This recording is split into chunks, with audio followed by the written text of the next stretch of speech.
Hello everyone, అందరికీ good morning అండి. రాధాకృష్ణ అందరూ బాగున్నారా? మేమైతే చాలా బాగున్నామండి. ఏంటి వీడియో మొదట్లోనే ఏంటో చూపిస్తున్నారు అనుకుంటున్నారా? అవి సోయాబీన్స్ అండి. నైట్ అయితే నానబెట్టేశాను. వంట అయితే ప్రిపేర్ చేస్తున్నానండి లంచ్ బాక్స్కి. 4 కల్లా స్టార్ట్ అయిపోయింది. దీపం అయితే పెట్టేసుకునేసి నైట్ నానబెట్టాను కదా, అవి చూడండి ఎంత బాగా నానిపోయినాయో.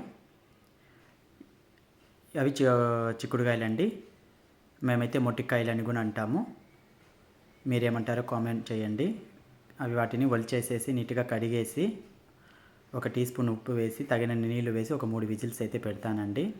పల్సెస్ ఏదో ఒక వెజిటేబుల్లో అయితే తినడానికి ట్రై చేయండి. చాలా మంచిదండి, పిల్లలకు కూడా మంచి ప్రోటీన్ అందుతుంది. కాఫీ అయితే కలిపి మా బావకి అయితే ఇచ్చేసాను. ఆనియన్, పచ్చిమిర్చి, టమోటా కట్ చేసి పెట్టుకున్నాను.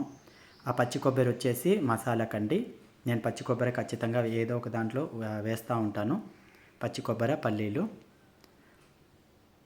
తర్వాత కడాయి పెట్టుకునేసి ఆయిల్ వేసుకొని పోపు దినుసులు వేసేసి కట్ చేసి పెట్టుకున్న పచ్చిమిర్చి, ఉల్లిపాయ, కరివేపాకు, టమాటా అంతా ఫ్రై అయితే చేశానండి. ఇంకా పేస్ట్ అయితే చేస్తున్నాను. పచ్చి కొబ్బరి, తెల్లగడ్డ, ధనియాల పొడి అయితే వేసానండి. దీంట్లో తగినంత కారము, పసుపు వేసి బాగా కాస్త ఫ్రై అయితే చేయనిస్తాను. ఫ్రై అయిపోయిన తర్వాత కుక్కర్లో ఉడకపెట్టుకున్నాం కదా, అవి అయితే వేసేసి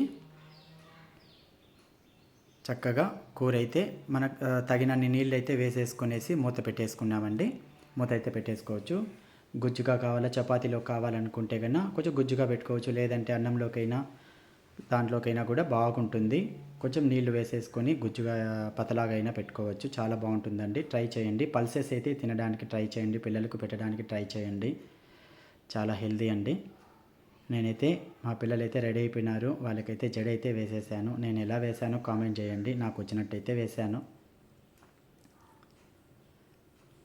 తర్వాత కర్రీ చూడండి, ఈ విధంగా అయితే ఉడికిపోయింది. నాకు అంత గుజ్జుగా చాలండి, ఎక్కువ వాటర్ అయితే వేయను. కొత్తిమీర వేసేసి కట్ చేసేసాను. మా పిల్లలకైతే క్యారీ అయితే పెట్టేశానండి. వాళ్ళని వదిలిపెట్టేసి నేను అలాగే గుడికైతే వెళ్తానండి. ఈరోజు మండే, శివాలయంకి అయితే వెళ్ళాలనుకున్నాను. పిల్లలు క్యారీ ఇచ్చేసి అయితే నేను గుడికైతే వెళ్ళానండి. చూడండి, ఆ శివయ్య ఆశీస్సులు అందరిపైన ఉండాలని మనస్ఫూర్తిగా కోరుకుంటున్నానండి. ఈ వీడియో ఎలా ఉందో చూడండి. శివయ్య దర్శనము. ఈ వీడియో ఎలా ఉందో కామెంట్ చేయండి. నచ్చితే కానీ ఒక లైక్ చేసి సబ్స్క్రైబ్ చేసుకోండి నా ఛానల్.